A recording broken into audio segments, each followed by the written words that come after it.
Shalom Bracha, bonjour tout le monde. Bonjour, Shalom, Voilà, excusez-moi à nouveau de m'introduire dans vos discussions passionnantes. Je suis contraint de m'immiscer. Voilà. Bon. Alors, juste avant que le RAF commence, on demande à ce que les personnes éteignent leur micro et ne l'allument que s'ils ouvrent une question. Oui, j'éteins. Toda Rav Cherki, quand vous voulez. Bon, d'accord. Tout d'abord, je voudrais remercier David Altar et toute l'équipe de Oroth Vekelim pour l'amélioration des conditions technologiques. Et puis, nous allons continuer donc dans Oroth Hatshuva, puisque c'est ce que nous étudions. Et nous sommes dans le 5e chapitre, relativement facile à comprendre. Bon, c'est de l'hébreu du Rav Kook, alors évidemment, vous comprenez que l'hébreu du Rav Kook n'est pas une évidence, mais malgré tout, ce sont des passages assez courts, et les idées, en fait, sont à peu près la même idée dans tout le chapitre, c'est que la teshuva est une nécessité, c'est-à-dire ce n'est pas une option de l'existence. La teshuva est obligatoire, elle va se produire, elle correspond à la profondeur de la nature de l'homme et de tout être en vérité. Donc, même s'il y a des retards dans la teshuva, même si la teshuva, ça prend des milliers d'années avant de se concrétiser totalement, il est impossible que la teshuva finalement n'apparaisse pas. Et c'est de ça dont il est question dans le 5e chapitre. Et nous sommes arrivés, je crois, au 3e paragraphe, Gimel. Voilà. Alors, vous avez devant vous le texte. Ha'olam muchrachu lavo l'idée teshuva shelema. Il est nécessaire pour le monde d'accéder à une teshuva entière. Et pourquoi donc? C'est très simple. En ha'olam davar omed al matzav echad kim holech hu umitpateach. Le monde n'est pas figé dans un seul état, c'est quelque chose qui va en se développant. Alors, vous avez à ce propos deux formes de civilisation. On peut dire en très, très schématiquement, et disons de manière très, disons, grosso modo, que vous avez dans le monde une ère de civilisation orientale, ou plus précisément extrême-orientale, et vous avez une autre civilisation très largement occidentale. Dans le terme occidental, j'introduis énormément de sous-civilisation, mais disons qu'on peut dire que ce qui fait la différence entre l'état d'esprit fondamental de l'oriental et celui de l'occidental, c'est justement ce dont parle ici le Rav Kook. Pour les extrêmes orientaux, en particulier les Chinois, le changement est un mal. C'est-à-dire, tout changement est mauvais. L'idéal, c'est la fixité. D'ailleurs, on dit qu'il y a en chinois une insulte qui signifie que tu vives à une époque intéressante. C'est-à-dire que le monde idéal, c'est un monde où tout est fixe, où rien ne change. Parce que de toute manière, si quelque chose doit un jour changer, qui te dit que ce qui va se produire après sera meilleur qu'aujourd'hui? Même si aujourd'hui on souffre, mais qui te dit que dans l'autre situation, il n'y aura pas non plus de souffrance? Donc on peut dire que c'est la stabilité qui est la dominante de la pensée orientale, tandis que dans la pensée occidentale est apparue, a émergé dans l'histoire cette idée que le monde était en évolution, que le monde était en développement. Alors, il y a eu deux manières de comprendre ça. Il y a eu la manière grecque, qui est que le monde évolue, mais de manière cyclique. Finalement, il va revenir toujours à son origine. Donc, en fait, il n'y a pas véritablement de progrès dans l'absolu. Et puis, il y a l'opinion du judaïsme, qui est que le monde va de mieux en mieux. Or, cette idée-là est soutenue de plus en plus par les progrès, par exemple, de la science. Même la théorie de l'évolution biologique, celle de Charles Darwin, et également la manière dont est analysée l'apparition du monde matériel par les physiciens actuels, la théorie du Big Bang et tout ce qui s'ensuit, cette idée que donc le monde irait en progressant. Ça a été repris également par des philosophes contemporains du Rav Kook, entre autres. Je parle ici d'Henri Bergson, qui parle d'un élan vital, de l'évolution créatrice, le monde comme étant un lieu qui est en permanent développement.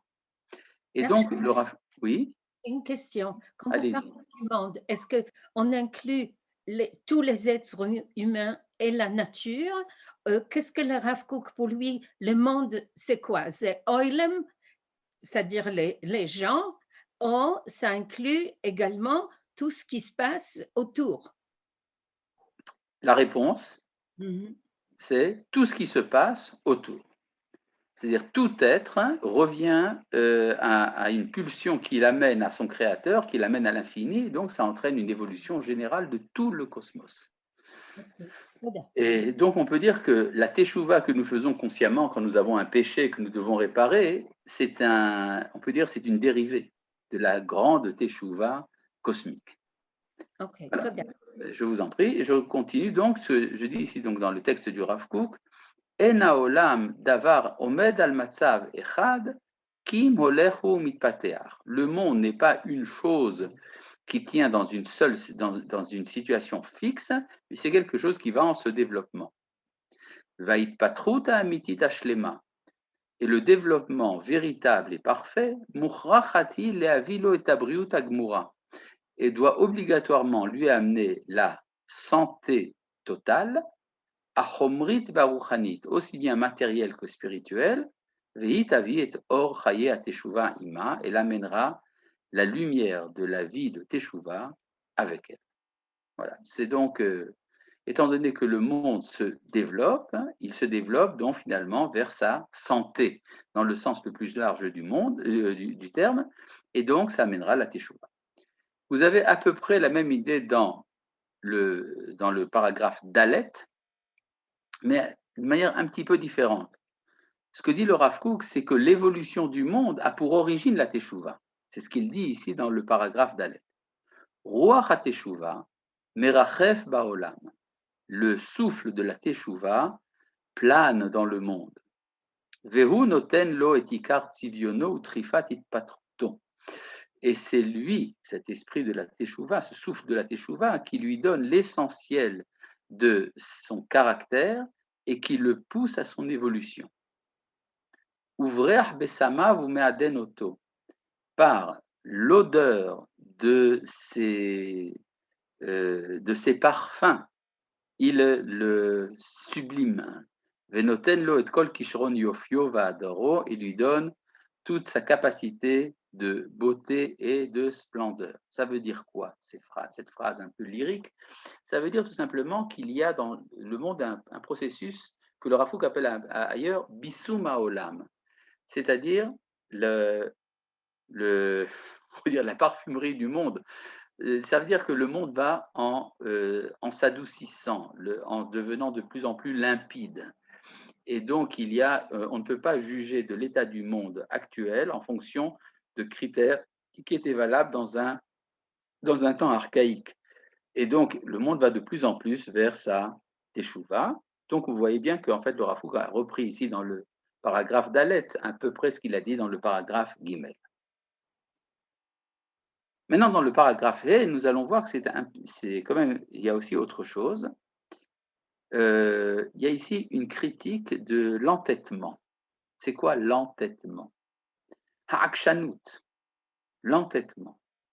La mode tamid bedea achat, de rester toujours dans une seule et même opinion, c'est-à-dire ne pas être capable de changer. Ulitamerba behavle achatat shenaasu le minhag, et de s'y attacher avec les cordages du péché qui sont devenus une habitude. Ben bemaasim, ben bedeot, aussi bien dans les actes que dans les opinions. I mahala est une maladie. Haba'a mitor shikua be'avdut kasha, qui a son origine dans l'enfoncement dans un esclavage dur. Vous voyez, pour le Rav Kook, le péché, mais beaucoup plus que le péché, tout ce qui est torsion, aussi bien intellectuelle, sentimentale ou pratique, tout cela, c'est un asservissement, c'est la servitude. Or, le peuple juif est né en sortant de la servitude. Pour nous, la liberté est la valeur suprême. Donc, se dit le Rav Kook, quand on s'entête à rester dans la même opinion, bon, quand on a une bonne opinion, ce n'est pas la peine d'en changer. N'allez pas croire qu'il faut absolument changer d'opinion. Mais il y a des opinions qui sont nocives. Et je suis incapable, en tout cas je ne veux pas, je me convainc que je ne suis pas capable d'en sortir. Eh bien, dit le Rav Kook, c'est ça l'esclavage. She'ena manicha et or ha'cherut shel hatshuva le'ahir be'otzem chela, qui ne permet pas à la lumière de la liberté de la teshuva d'illuminer dans la puissance de sa force. Qui a teshuva ishoefet lechofesh mekori amiti, parce que la teshuva aspire à une liberté originelle et véritable, sheua chofesh ha'eloi, qui est la liberté divine, shen imo shum avdut, qui ne comporte aucun esclavage. Il y a dans le traité Avot, dans Maseret Avot, il y a une petite phrase superbe qui dit que En lecha osek batorah ela ben chorin. On ne peut s'occuper de Torah, on ne peut étudier la Torah que si on est libre. Maintenant, vous allez me dire que ce n'est pas vrai, que j'ai inventé la phrase, vous avez tout à fait raison, ce n'est pas écrit comme ça dans Maseret Avot. Dans Maseret Avot, c'est écrit le contraire. En lecha ben chorin ela osek batorah. Il n'y a de libre que celui qui étudie la Torah. Mais essayons de comprendre un peu plus profondément cette phrase. Si je dis à un enfant, tu auras une sucette si tu fais des devoirs, si tu fais tes devoirs, il est évident que cette promesse n'a de sens que pour un enfant qui aime les sucettes. Mais si c'est un enfant qui n'aime pas les sucettes, alors lui dire tu auras une sucette si tu fais des devoirs ne signifie rien pour lui. Donc de même, si la Mishnah nous dit pour être, si tu veux, si tu étudies la Torah, tu seras libre, alors cette phrase a été donnée à quelqu'un qui aime la liberté. Ce qui veut donc dire que le présupposé de l'étude, c'est tout d'abord l'amour de la liberté. Donc la Torah ne peut être étudiée, ne peut être acceptée. L'accomplissement des mitzvot ne peut être fait que par quelqu'un qui est véritablement dégagé de toute servitude. C'est à partir de ce moment-là que ça prend un sens. Donc il faut être libre d'abord. Et donc c'est ça que nous dit ici le Rav Kook, l'entêtement de rester dans une même opinion, dans une même activité, d'une même manière d'être, même si c'est une activité pécheresse ou une opinion mauvaise, eh bien c'est le fruit de la servitude. Et la teshuva, c'est l'amour de la liberté. Aujourd'hui, on s'en rend compte de plus en plus quand il y a ce qu'on appelle des intoxications, des addictions, des choses de ce genre. Très souvent, je reçois des demandes en tant que, comme je suis rabbin, on pense que je suis psychologue. Alors on me demande, mais comment est-ce que je fais pour me débarrasser de telle ou telle mauvaise habitude? En général, je réponds par un amour absolu de la liberté. Si on aime la liberté, on déteste toute servitude. Alors vous allez me dire, mais alors c'est quoi l'acceptation des mitzvot? L'acceptation des mitzvot, c'est justement le fruit de la liberté. C'est-à-dire, si vous êtes véritablement libre, vous pouvez accepter une mitzvah. Je vais vous raconter une histoire. Il y a très longtemps, un jeune homme de 16 ans est venu me voir. Il m'a dit, je suis en pleine et totale révolte. Je lui ai répondu, tu n'es pas assez libre pour te permettre de ne pas te révolter. C'est-à-dire, quand on est véritablement libre, on n'a pas besoin de faire des hatzagot, des manières, pour prouver qu'on est libre. Si on est véritablement libre, on peut également accepter la mitzvah. C'est quand on n'est pas libre que l'on pense que c'est quelque chose qui s'impose à nous et qui restreint notre liberté. C'est exactement le contraire. C'est comme si vous me dites, faire de la gymnastique, c'est difficile. Oui, mais c'est ça qui va nous donner la santé. De même, les mitzvot, elles sont l'expression de notre liberté. Passons donc maintenant au paragraphe Vav, que David Altar va très gentiment nous présenter sur l'écran. Et oui, voilà, je savais qu'on pouvait lui faire confiance. Mibalade marchevet atshuva menuchata ubitrona, lo yuchal adam limtso manoach. S'il n'y avait pas la pensée de la possibilité de la teshuva, le repos qu'elle donne et l'assurance qu'elle donne, un homme ne pourrait pas trouver de repos. La vie spirituelle ne pourrait pas se développer dans le monde. C'est-à-dire, si je ne savais pas que la teshuva est possible, alors il y a des échecs. Que faire avec les échecs que je rencontre dans la vie? S'ils ne sont pas réparables, alors je me dis que la vie ne vaut pas la peine d'être vécue. Mais s'ils sont réparables, alors ça va. Achouch Moussari, le sens moral. Vous dites que vous m'entendez mal? Une seconde. Et maintenant, ça va mieux? Non, je vous entends très bien. Parce que quelqu'un m'a écrit là, on vous entend très mal. Ah, je ne sais pas moi que faire. Certainement de sa part et pas de la vôtre.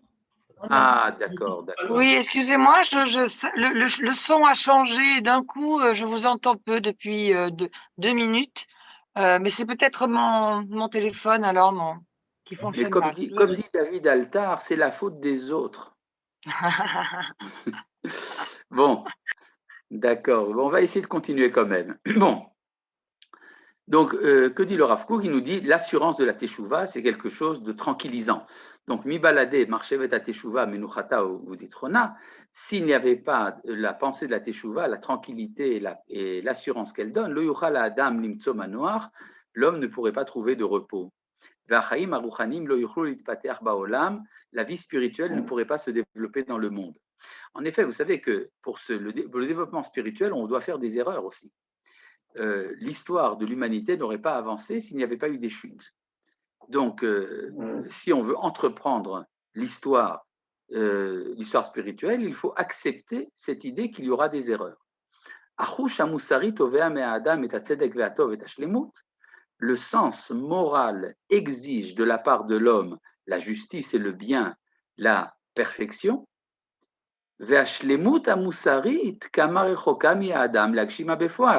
Or, la perfection morale, elle est très loin de la capacité de l'homme de la réaliser.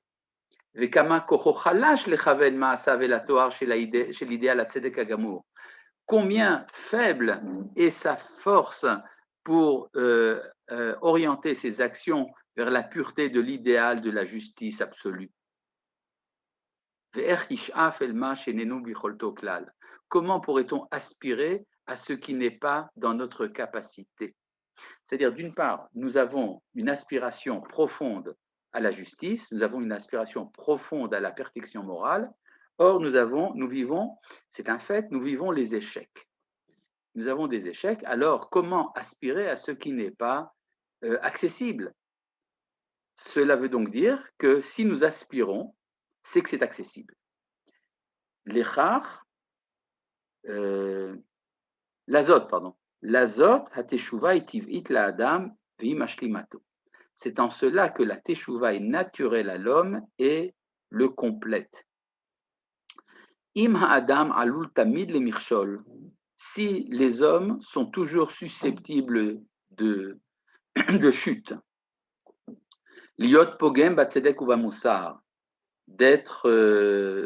d'entamer la plénitude de la justice et de la morale, enze pogem et shlemuto, en fait, ça n'entame pas sa perfection.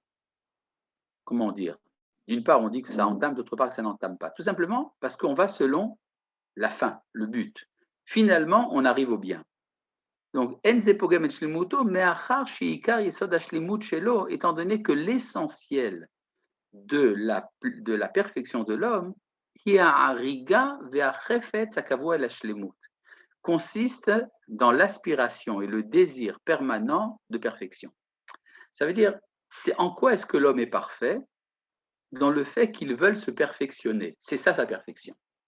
Il y a dans le Orot HaKodesh du Rav Kook, il y a un très beau texte qui s'appelle Shnei Erchei Hashlemut, les deux valeurs de la perfection. Pour le Rav Kook, il y a deux manières d'être parfait. La première, c'est d'être parfait en étant parfait. Et la deuxième, c'est d'être parfait en se perfectionnant. On pourrait dire que c'est exactement le contraire l'un de l'autre. L'un est statique, l'autre est dynamique. Il y a dans le fait de désirer la perfection, ce qu'on appelle le perfectionnement, il y a également une forme de perfection. Et donc, dit le Rav Kook, l'essentiel de la perfection de l'homme, c'est justement son aspiration à la perfection. Donc, de ce point de vue-là, la perfection de l'homme est assurée. Donc, il n'a pas à, on pourrait dire même le fait que l'homme est péché, mais veuille se perfectionner, c'est en soi une forme de perfection. Donc, ce que dit ici le Rav Kook, ce désir, yesod à teshuva, c'est là le fondement de la teshuva, tamid al darko b'chaim u mashlimato be'emet, qui oriente toujours le chemin de sa vie et le perfectionne en vérité. Donc, ce que dit ici le Rav Kook, non seulement la teshuva est nécessaire en tant qu'expression de la liberté, elle est également une nécessité pour l'homme pour ne pas désespérer de la réussite de sa vie. Et de plus, le Rav Kook rajoute quelque chose de très important, c'est que l'aspiration à s'améliorer est en soi une perfection. Donc le fait que je sois en processus de teshuva, même si je n'ai pas achevé ma teshuva, eh bien c'est déjà une forme de réussite. Voilà. Maintenant, nous allons passer à Vav. Vav, vous allez me dire, oui, mais le paragraphe d'avant aussi s'appelait Vav. C'est vrai. Mais vous avez deux Vav. Dans l'édition de la Yeshiva Or Etzion, ce paragraphe, le deuxième paragraphe Vav est appelé Vav Echad, Vav numéro 1. C'est-à-dire c'est un supplément qui a été rajouté dans les éditions ultérieures et pas dans l'édition originale. Voilà. Ça vous explique pourquoi vous avez deux fois le Vav. Eh bien, allons-y. Alors là, ça rentre maintenant, non pas dans les nécessités, ça rentre dans le métaphysique, carrément. C'est-à-dire, est-ce que le péché est nécessaire? Alors là, nous rentrons sur un terrain miné et dangereux, parce que affirmer que le péché serait nécessaire, ça peut nous amener à une sorte de faiblesse ou même à une légitimation du péché. Or, il y a eu des mouvements dans le peuple juif qui ont été dans ce sens. Le sabbatianisme, par exemple, qui a encouragé certaines formes de péché pour des raisons mystiques. Bon, le Rav Kook est très loin de ça, mais vous comprenez toujours la réticence que l'on peut trouver chez certains de nos maîtres par rapport à ces idées-là, mais n'ayez pas peur, le Rav Kook, finalement, c'est lui qui gagne. Allons-y. Ateshuva kadma laolam ulfichach yesod haolam. La teshuva a précédé le monde et c'est pour ça qu'elle est le fondement du monde. De quoi s'agit-il? Il y a un midrash. Il y a un midrash qui nous parle de différentes choses qui ont été créées avant la création du monde. Ça veut dire quoi que quelque chose est créé avant la création? Ça veut dire que la création n'a de sens que s'il y a ces choses-là. Par exemple, la lumière du Messie, elle est antérieure au monde. Évidemment, si le monde n'a pas un aboutissement, alors pourquoi le créer? De même, la teshuva est antérieure au monde. Pourquoi est-ce que la teshuva est antérieure au monde? Parce que s'il n'y a pas de teshuva, le monde ne peut pas réussir. Il y a un beau midrash dans le Pirkei de Rabbi Eliezer qui dit que lorsque Dieu a voulu créer le monde, il l'a dessiné, il l'a gravé devant lui. Et à chaque fois qu'il le gravait, le monde commençait à apparaître et s'effondrait. Et il l'a fait plusieurs fois jusqu'au moment où il a créé la Teshuvah et le monde a tenu. Ça veut dire que créer le monde, c'est créer un éloignement, c'est s'éloigner de l'origine. L'origine étant en Dieu, dans l'infini. Et finalement, le monde va en s'éloignant de sa source, et donc il ne peut que échouer. C'est pour ça qu'il faut également créer un système de retour. Donc, Ateshuva kadma laolam. Ulfichach yesod haolam. Et de ce point de vue-là, elle est le fondement du monde. Elle permet au monde d'existence. Shlemutam shel hachaim hi davka im hemshech hitgalutam al pi tivam ha'atzmi. La plénitude de la vie est possible lorsqu'elle continue à se révéler selon sa nature essentielle. Or, comme la nature en elle-même n'est pas capable d'entendement et de discernement, de ce point de vue-là, de cet aspect-là, le péché est nécessaire.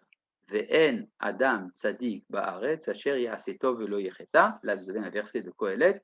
Il n'y a pas d'homme juste sur la terre qui fasse le bien sans péché. וביטול עצם טבעיותם של החיים, כדי שיהיה האדם בלתי חוטא, et l'annihilation de la nature de la vie, afin que l'homme soit non pécheur, Zeu atzmo achet hayoter gadol, c'est en soi le plus grand des péchés. Alors, de quoi s'agit-il? Il y a ce qu'on appelle l'ascétisme. L'ascétisme consiste à dire que puisque la vie nous fait pécher, il faut s'éloigner de la vie. Par exemple, si le désir sexuel nous entraîne à des péchés sexuels, donc il faut annuler la sexualité. Il y avait chez les premiers chrétiens certaines personnes qui pratiquaient la castration afin de ne pas pécher. Alors, le Rav Kook nous dit, oui, mais justement, l'annihilation de la nature de la vie afin d'éviter le péché, c'est en soi le plus grand des péchés. Vechiper alav me'asher chata ala nefesh, il nous amène ici un verset à propos du naziréen, celui qui décide par aspiration spirituelle à ne pas boire de vin et à ne pas se couper les cheveux et ne pas entrer en contact avec les morts. Donc, ne pas boire de vin est considéré comme une forme de souffrance. Et donc, on doit, lorsqu'on amène le sacrifice à la fin de la période de Naziréa, on doit également expier le fait qu'on ait péché envers son âme. Effectivement, c'est ce que dit ici le Rav Kook. Avoir refusé un plaisir de la vie dans le principe est en soi un péché. Alken ateshuva metakenet et akilkul ou marzira et haolam et hachaim limkoro davka begilou yesod atzmiutan haelyon olam acherut. C'est pour ça que la teshuva, quand elle répare les défections et qu'elle ramène le monde, elle ramène le monde et la vie à leur origine, c'est justement en ramenant le fondement de leur essentialité suprême, qui est le monde de la liberté. C'est pour ça donc il faut, dans la Teshuvah, est un dégagement de ce qu'il y a de libre dans l'homme, et non pas la restriction de la nature de l'homme. Val Shem Kach Mechanim Shem Hashem Elohim Chaim. Et c'est la raison pour laquelle on appelle le nom de Dieu le Dieu de la vie. Elohim Chaim, le Dieu de la vie, non pas le Dieu de la mort. La Torah nous dit une très belle phrase, Achaim ve'amavet natati lefanecha. J'ai mis devant toi la vie et la mort. Et la Torah rajoute, Uvacharta bachaim, et tu choisiras la vie. Si la Torah ne nous avait pas dit, et tu choisiras la vie, alors qu'est-ce que nous aurions pensé? Nous aurions pensé, peut-être qu'il faut choisir la mort, par élan mystique. Tout mystique sérieux préfère la mort à la vie. On dit que lorsqu'on meurt, on voit Dieu, nous disent les mystiques, nous disent les chrétiens souvent. Eh bien, non, la Torah nous dit, je préfère que tu me rencontres dans la vie que dans la mort. Donc il y a ici un chidouche énorme. Vous savez, lors de la révélation du Sinaï, la Torah nous raconte que les enfants d'Israël ont dit à Moïse, nous avons vu maintenant la gloire de Dieu et nous avons découvert que Dieu peut parler à l'homme et qu'il reste en vie. Et donc, pourquoi mourir? Ve'ata lamanamut. Jusqu'à présent, ils ont pensé, jusqu'au moment de la révélation, qu'il était peut-être préférable de mourir que de vivre. Parce que quand je meurs, mon âme revient à son origine. Et le chidouche, on peut dire l'innovation de la Torah, ben non, c'est que Dieu, non seulement il se révèle à l'homme, mais il lui explique que pour s'attacher à lui, il faut savoir comment est-ce qu'on fait un verre de café le Shabbat. Est-ce qu'il faut mettre d'abord l'eau bouillante et après le café, ou d'abord le café et après l'eau bouillante? Et vous allez me dire, c'est ça, s'attacher à Dieu? Mais oui, justement. C'est-à-dire le Créateur du monde s'intéresse aux petits détails de l'existence. Et donc, c'est en cela qu'il nous dit, tu choisiras la vie.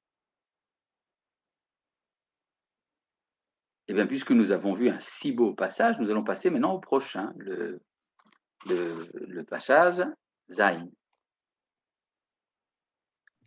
Moi, Rav, je peux poser une question? Et bien sûr. Sur l'éloignement peut-être de la faute et donc de la vie. Il me semblait que Rambam, dans le Guide des égarés, il préconisait un éloignement radical de la faute pour pouvoir s'y soustraire. Est-ce que mécaniquement, est-ce que ça ne nous éloigne pas de la vie?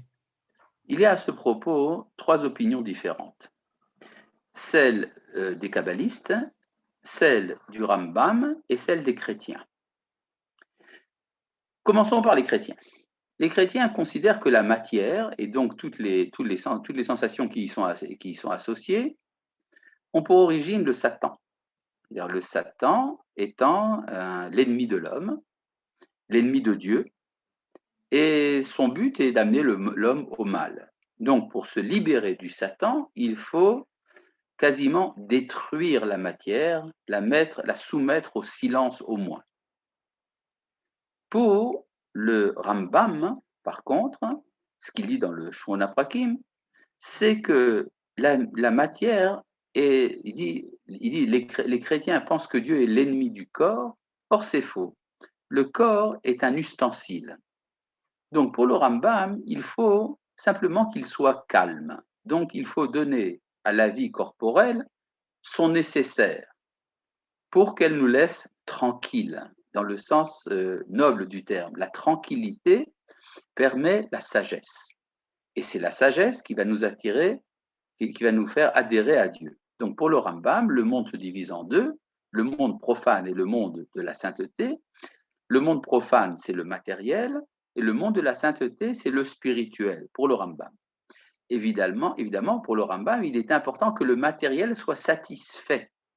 Donc, c'est ça qu'il dit quand il dit qu'il faut s'éloigner des plaisirs de la vie dans le Guide des égarés. Là-bas, il s'exprime de manière un peu plus extrémiste. Il ramène Aristote qui dit que la sensation corporelle, c'est la honte de l'homme. Mais ce que veut dire le Rambam là-bas, c'est le fait de s'adonner dans sa vie uniquement au plaisir. En réaction à ces paroles du Rambam, vous avez la réaction violente des kabbalistes, celle du Ramban dans Igeret HaKodesh, dans l'épître de la sainteté, dans laquelle il explique très largement et très profondément, en se basant également sur des sources kabbalistiques, que la vie conjugale, c'est l'expression de l'absolue sainteté. Or, paradoxalement, étant donné que les kabbalistes ont pour but de révéler la sainteté dans tous les domaines de l'existence, c'est pour ça qu'ils demandent de traverser des périodes justement d'ascèse. Mais ces périodes d'ascèse ne sont qu'un passage pour accéder à la plénitude, à l'harmonie du corps et de l'âme. Voilà.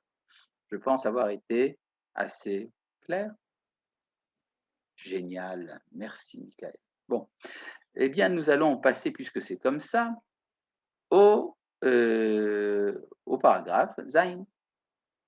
Bon. Atid yegale et apeliot shel gvurat hateshuva. L'avenir révélera la merveille de la vaillance de la teshuva. C'est-à-dire, la teshuva apparaît dans le domaine culturel comme étant une sorte d'affaiblissement. Mais viendra un temps où on découvrira la force, la puissance de la teshuva. Là, toujours quand le Rav Kook parle de la puissance, c'est en répondant, c'est en écho avec la critique du philosophe Nietzsche contre la religion et la morale. Pour Nietzsche, la religion et la morale ont affaibli l'homme. Et donc, on peut dire que le repentir fait partie de cet affaiblissement qui est critiqué par Nietzsche. Mais ce que dit le Rav Kook dans plusieurs passages, c'est que tout cela n'est qu'une déformation des valeurs profondes de la spiritualité, et qu'en vérité, la teshuva, c'est elle qui donne la puissance à l'homme. Donc, l'avenir révélera la merveille de la vaillance de la teshuva. Viye gilouizé, et cette révélation-là,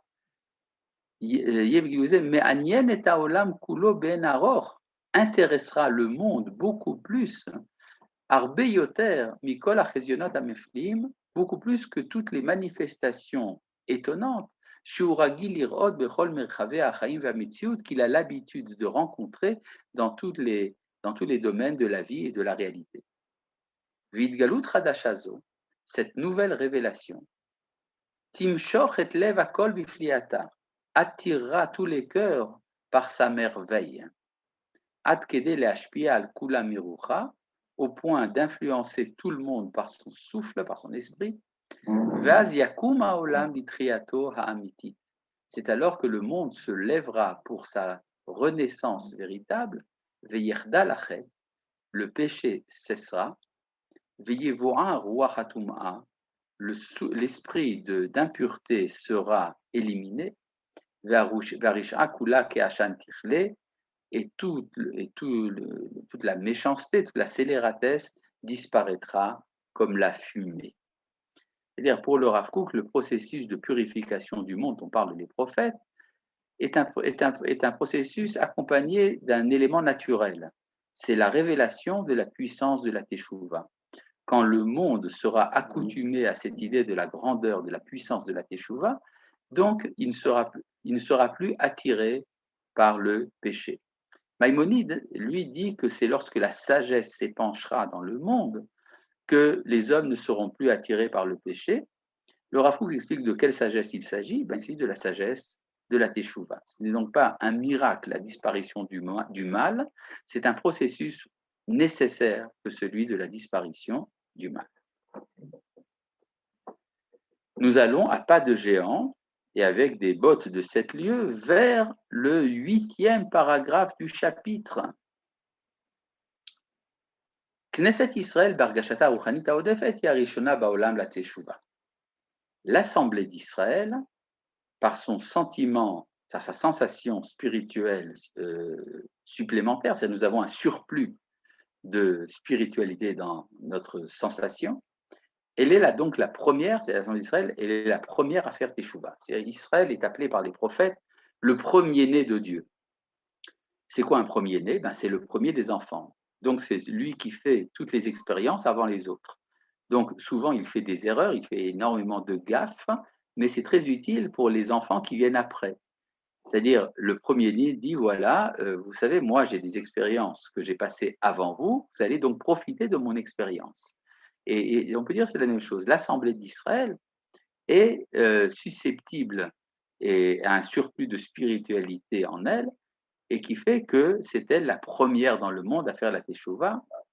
I achativa haolamit, elle est l'entité cosmique, chez Sgula ta Teshuvah titgaleba techila, où la vertu de la Teshuvah se manifestera en premier. C'est-à-dire qu'elle est l'innovatrice d'une idée. Effectivement, d'ailleurs, dans l'histoire des civilisations, la Teshuvah est un phénomène que nous trouvons exclusivement chez les enfants d'Israël. Vous connaissez le Midrash qui dit que les nations n'ont pas voulu accepter la Torah parce qu'elles avaient peur du péché, soit parce que les Édomites avaient peur de « tu ne tueras point », si les Ismaélites ont eu peur de « tu ne voleras point », etc. Et donc, ils n'ont pas voulu accepter la Torah pour ne pas être en situation de péché. Et les enfants d'Israël, eux, ont accepté la Torah. Mais pourquoi est-ce qu'ils l'ont acceptée? Eux aussi sont capables de pécher, oui. Mais les enfants d'Israël savent que la Teshuvah est possible. Et donc, c'est la raison pour laquelle la Teshuvah a été acceptée par les enfants d'Israël. Vous allez me dire, oui, il y a également la Teshuvah dans le christianisme. Non, dans le christianisme, il y a d'abord l'expiation. S'il y a expiation par voie de miracle ou voie de mythe, alors la Teshuvah a un sens. Mais la Teshuvah en elle-même n'est pas efficace. Tandis que chez nous, au contraire, c'est la Teshuvah qui est primordiale, l'expiation vient après. Il n'y a pas d'expiation s'il n'y a pas eu de Teshuvah au départ. Et la Teshuvah, eh bien, nous y croyons justement à la Teshuvah. Et donc, c'est ce qu'il dit ici, c'est elle qui va enseigner la Teshuvah aux autres. Et ici, une petite question qui est posée, une seconde, je réponds. Si la Teshuvah doit être en continuel mouvement, il n'y a pas de fin. Il y a ce qu'on appelle une asymptote en mathématiques. L'asymptote, c'est qu'une droite, enfin une courbe, se rapproche de plus en plus de la droite. Et donc, si vous arrivez à l'infini, alors vous avez une sorte de fusion avec l'infini. Mais ce n'est pas un mythe sisyphique où on n'arriverait pas à un but. Au contraire, il y a un but et ce but est la fusion avec l'infini. Continuons. Elle est poussée à être en accord avec la lumière divine dans le monde, chez En Bachet Ve'avon, où il n'y a pas de faute et de péché. Vechol nesiga mitrunazo. Tout recul par rapport à cette caractéristique, Mitsida de son point de vue, Hari pogemet et shlemut ofia shelumazo, crée une entaille, enfin ça entame la perfection du caractère de cette nation. Chez Sof, Kocha et Chazak Bachaim Inatseach et Afra, parce que finalement, sa grande puissance dans la vie l'emportera sur les empêchements, Ve'abriut Ashlema Tavo Elea, et la pleine santé viendra à elle, Uverov Kohar Tachel Efahama, et commencera à résonner en elle, Ve'or Teshuva Yofi Abba Barishona, la lumière de la Teshuva apparaîtra en elle, dans cette nation en premier, Ve'achakar, et après cela, Tiyehi Hatzinor, Hamiyuchad, ce sera elle qui servira de canal particulier, Amashpia et Leshad Achaim Shel Ta'avat Ateshuva Adina al Kol Haolam Kulo, qui pourvoira la sève de vie, qui est le désir de la Teshuva, de la Teshuva subtile pour le monde entier, les Ahiroto, pour l'illuminer, ou les Komem Matzavo, et restaurer son état. C'est-à-dire que là, si je résume ce qu'on vient de voir dans le paragraphe Chet, ça veut dire que la Teshuva est une entreprise au niveau de l'histoire et qu'elle a commencé son cheminement à travers la communauté d'Israël et qu'elle réussira l'histoire tout entière. C'est-à-dire que lorsque les nations nous demanderont « Qu'est-ce que vous autres, les enfants d'Israël, vous avez à nous donner ?» Eh bien, nous répondrons « Nous sommes le canal qui vous enseigne la Teshuva, cette sève de vie qui est indispensable à la réussite de la civilisation humaine après toutes les chutes et toutes les décadences qu'elle a traversées. » Voilà, nous avons fini là maintenant le chapitre He. Je pense que nous avons beaucoup avancé. Vous avez vu que le Rav Kook ici a développé beaucoup d'idées, mais qui finalement tournent toutes autour du même concept. C'est la Teshuva comme étant un mouvement nécessaire du cosmos et de l'histoire. Voilà, et bien. Une petite question. Allez-y, bien sûr. C'est une question connexe, en fait. C'est sur ce que vous avez dit sur le fait que Hachem s'intéresse à la vie et donc aux détails de la vie. J'ai une adolescente de 15 ans et j'ai vraiment du mal sur ces débats. En France, vous savez que par exemple, on doit sortir avec une attestation en ce moment. Et Oui. donc, le consistoire a demandé à ce qu'on attache d'une certaine manière l'attestation en la pliant en quatre, en la trouillotant pour qu'elle soit supportée par la ceinture du Shabbat. Oui. Et mon adolescente me dit avec beaucoup de logique et de bon sens, me dit quand tu seras devant Akadosh Baruch Hu à la fin de ta vie, tu auras été un homme bon, tu auras fait du bien autour de toi, tu auras fait des grandes mitzvot, mais il te dira tu as raté ta vie parce que tu n'as pas mis dans l'attestation sur ta ceinture de Shabbat. Et est-ce que tu crois vraiment que ça importe à Kadosh Baruch Hu? Et c'est vrai que sur ces discussions-là, je suis souvent à court d'arguments par son bon sens et sa fraîcheur. Il faut simplement lui répondre que c'est comme la vaccination. Alors, vous savez, les microbes, on ne les voit pas, mais ça existe. Eh bien, le Shabbat, ça fait partie de ces microbes. Voilà, tout simplement. Bon, à bientôt. Merci. Et passez une bonne fête de Hanouka. Shalom, shalom. Shalom. Merci beaucoup.